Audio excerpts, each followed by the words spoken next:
हाँ जी दोस्तों नमस्कार। स्टडी हंगर्स पर आपका बहुत-बहुत स्वागत है। आशा करता हूँ आप सभी बहुत अच्छे होंगे और अपनी तैयारी को एक नई दिशा दे रहे होंगे। साथियों हम आपके साथ डिस्कस कर रहे हैं मध्य प्रदेश शिक्षक चयन परीक्षा वर्ग 3 के लिए जो हमारे पर्यावरण अध्ययन के प्रीवियस ईयर क्वेश्चन की जो सीरीज चल रही है और इस सीरीज में ये आज हमारे 21वें नंबर का वीडियो है। इसके जो कंप्लीट टोटल वीडियो है ये आप इनको देख लीजिए और ये आपकी परीक्षा के लिए बहुत हेल्पफुल साबित होंगे आपके लिए। इसकी एक कंप्लीट प्लेलिस्ट भी मैंने आपके लिए बना दी है, तो आप वहाँ से जाकर सीक्वेंस वाइज़ इन वीडियोज़ को देख सकते हैं।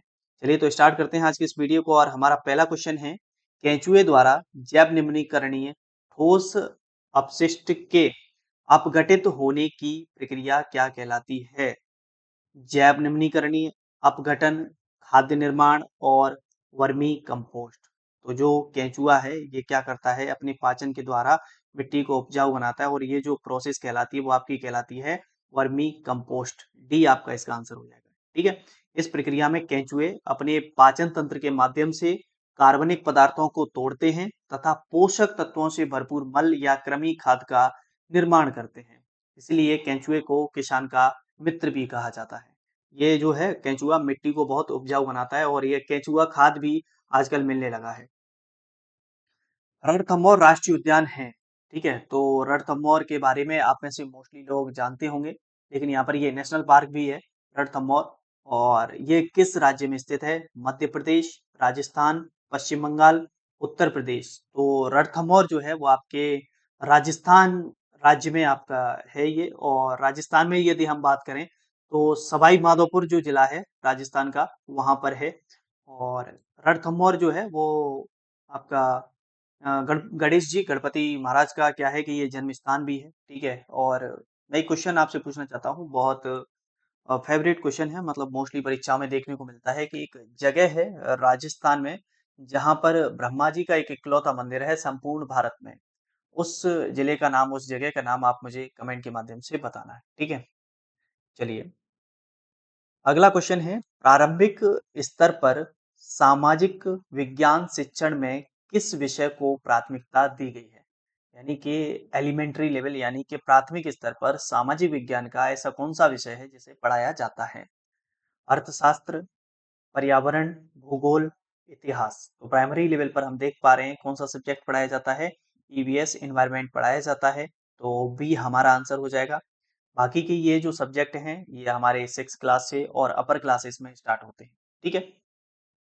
चलिए, अगला क्वेश्चन है, ट्रोपोस्फियर मुख्यतः संगठित है, यानी कि जो हमारे ट्रोपोस्फियर लेयर है, ठीक है, हमारे वायुमंडल की, उसमें सबसे मुख्य रूप से कौन सी गैस पाई जाती है?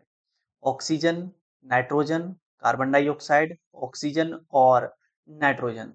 तो यदि हम ट्रोपोस्फियर की बात करें तो इसे हिंदी में क्षोभ मंडल के नाम से जानते हैं, ठीक है?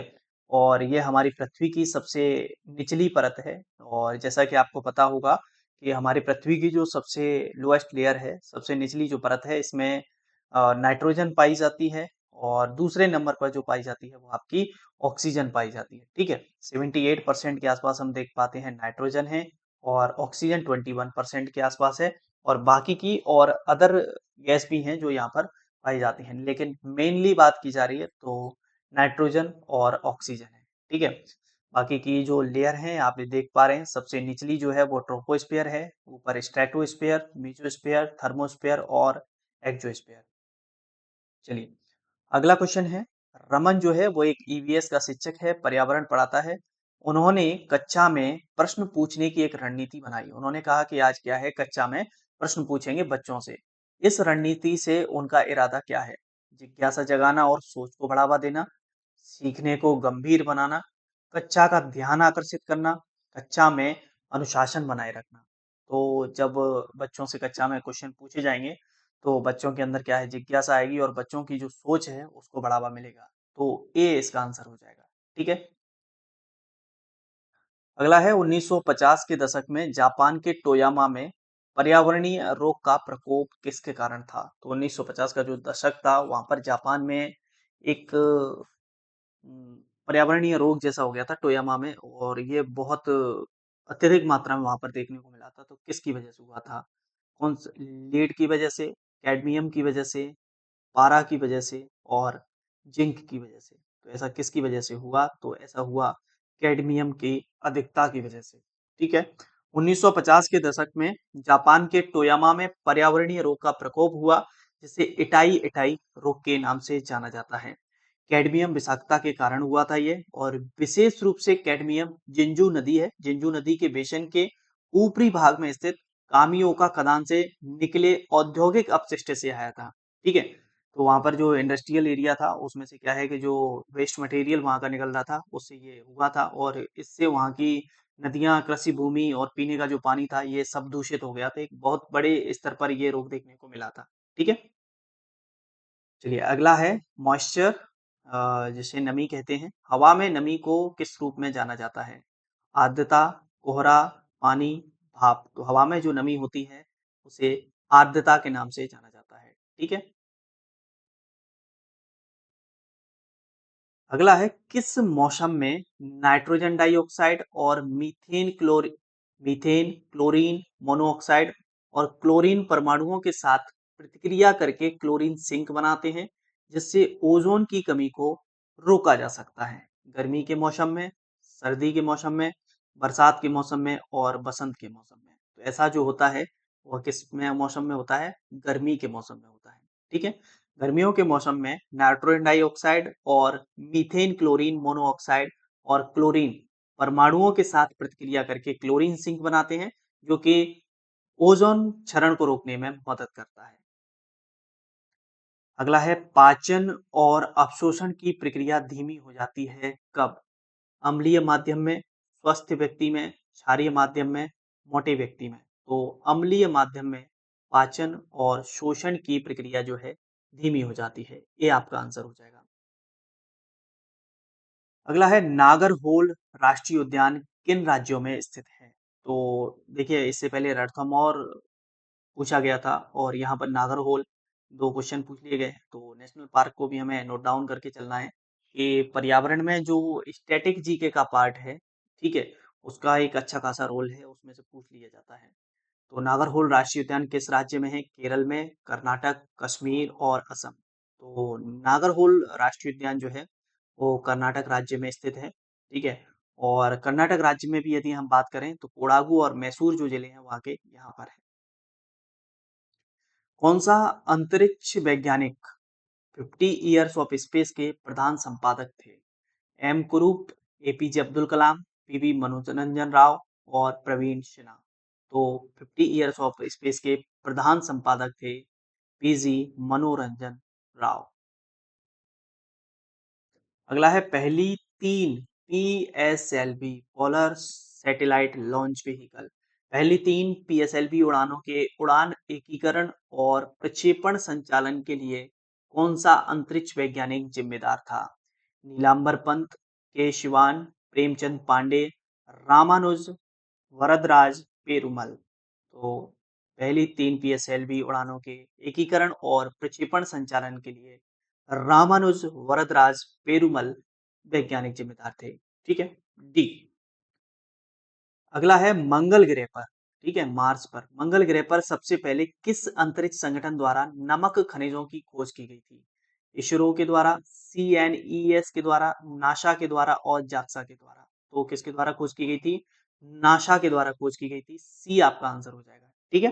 मंगल ग्रह पर नमक खनिजों की खोज सबसे पहले नासा के मार्स ओडिसी ऑर्बिटर द्वारा की गई थी, और 2001 में प्रक्षेपित ऑर्बिटर ने इन लवणों का पता लगाने के लिए अपने थर्मल एमिशन इमेजिंग सिस्टम का उपयोग किया था।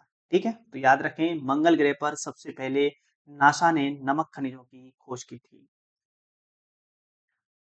अगला है, नासा का क्यूरोसिटी रोवर को किस वर्ष प्रक्षेपित किया गया था? जैसा कि मैं आपसे हर वीडियो में कहता आ रहा हूं कि स्पेस का बहुत अच्छा रोल इन्होंने रखा है।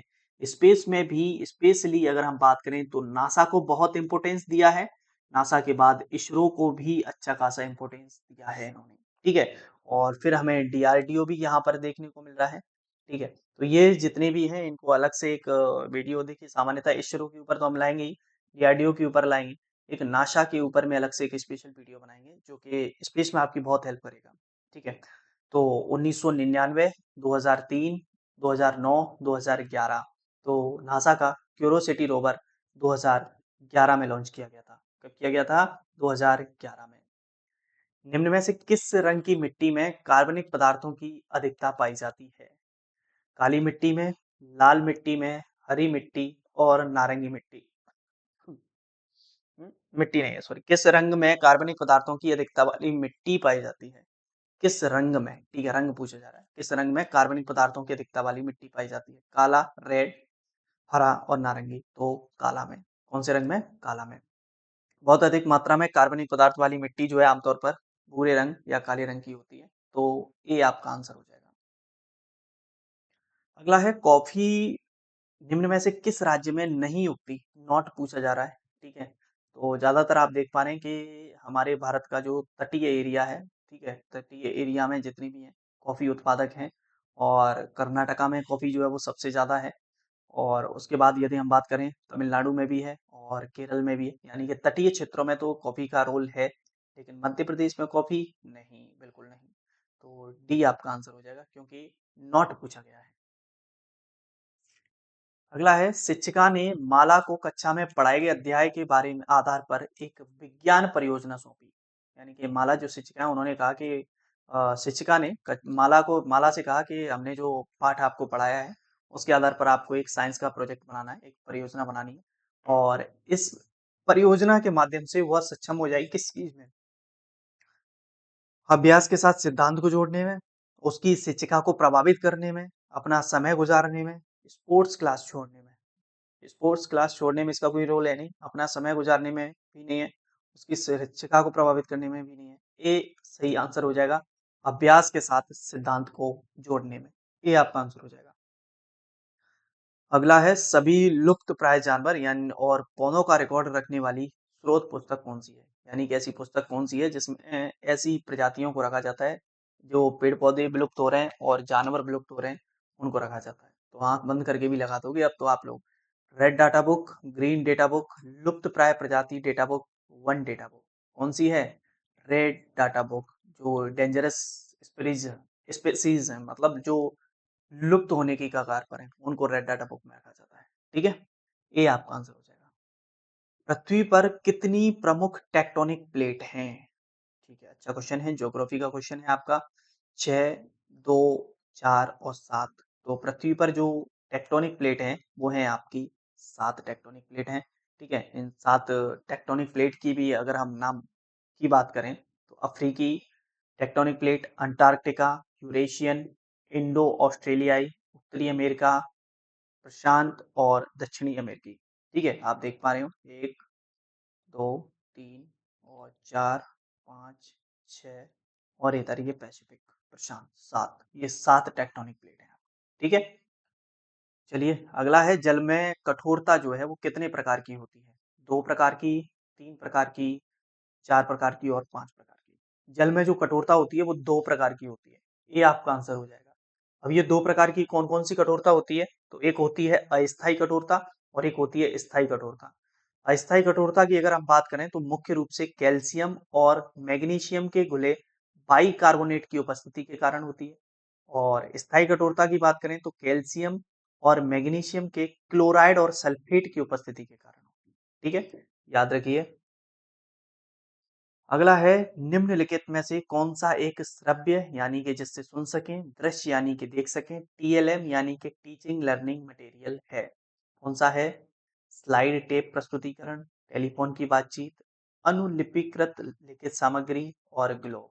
ग्लोब नहीं होगा, डुप्लीकेटेड रिटर्न मटेरियल को केवल आप देख सकते हैं, टेलीफोन की बातचीत को केवल आप सुन सकते हैं, लेकिन बात हो रही है सुनने और देखने की, तो स्लाइड टेप प्रेजेंटेशन जो होगा। ठीक है, तो ए आपका आंसर हो जाएगा इसका। चलिए, तो फिर ये थे कुछ हमारे महत्वपूर्ण प्रश्न। आई होप आपको पसंद आ रहे होंगे, तो वीडियो को लाइक करें और जो भी साथी चैनल पर नए हों तो चैनल को सब्सक्राइब करें। चलिए फिर मुलाकात करेंगे अगली वीडियो में। जब तक आप सभी अपना ख्याल रखें। जय हिंद, जय भारत।